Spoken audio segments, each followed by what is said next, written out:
بازاری بربشاوه در خارکوف اوکراین، مکان تجارت دهات تاجیکستانی که روز 6 فوریه از جانب روسیه موشکباران شد.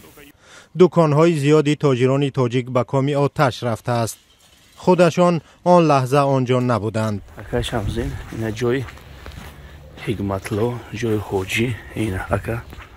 بیش از 100 زاده تاجیکستان در خارکوف تجارت داشتند. این مغازه حاجی حمید.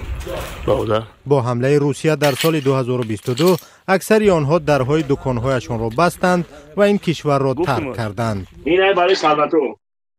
محمد رحیم خالف از کمترین تاجران تاجیک بود که در خارکوف ماند و به مردم اوکراین کمک کرد. او را بیشتر با آن میشناسند که در روزهای سخت جنگ آش پخته به مردم خیر میکرد. محمد رحیم میگوید جنگ 3 ساله کار و زندگی تاجیکان را مثل دیگر اوکراینی ها خراب کرد. بیزنس اون مقصد امرجنسی چی خانه بیزنس مقصد خیلی خانه الحمدلله سازه خیلی خانه برادران نیستن.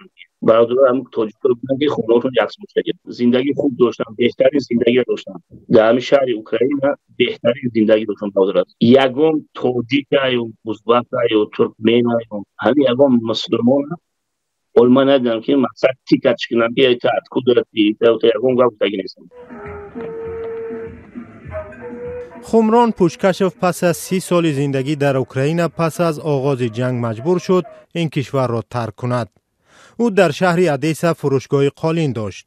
حالا او با همسر و 2 فرزندش در آلمان زندگی میکند. خیلی آرزو داره که همین جنگ که سخت تمام بشه و بگرده بریم به خانه و در خدمت زندگی را باز پیش ببریم.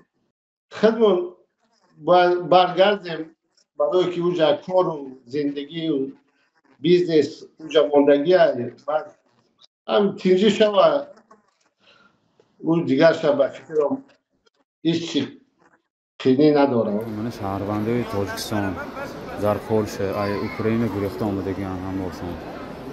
جنگ برخی تاجیکانی مقیم اوکراین را نه تنها از خانه و مال بلکه از نزدیکانشان هم جدا کرد. سنوبر با 3 طفلش از اوکراین به لهستان آمد، ولی به شوهرش طبق قانون زمان جنگ اجازه بیرون شدن از اوکراین را ندادند. نموندن شوهر گفتشتنی خودم قطعی درخون گذشتم اومدم. اما خیم بود همون لحظه‌ای که روز در پاییز اومدیم تا اینجا گریستم. ما یک شهری بگم رفتم، ما یک کسی نمیدونم نمیشناسم، یا اشتبارم در اونجا های شکری خدا اومدیم شروع پیشواز ما گرفتن تعلیق گیر بودیم یک 10 روز باره با و ما خیم بود خیلی سخت خیم بود در اون دکو قطعی. سفارت تاجیکستان در اوکراین میگوید تا آغاز جنگ بیش از 12,000 زاده تاجیکستان و 4,500 شهروند تاجیکستان در اوکراین کار و زندگی داشتند. اکثر شهروندان تاجیکستان پس از آغاز جنگ از این کشور بیرون شدند. از حساب زادگان تاجیکستان که شهروند اوکراین بودند، تنها زنان و کودکان و مردان بیمار امکانی بیرون شدن از این کشور را پیدا کردند.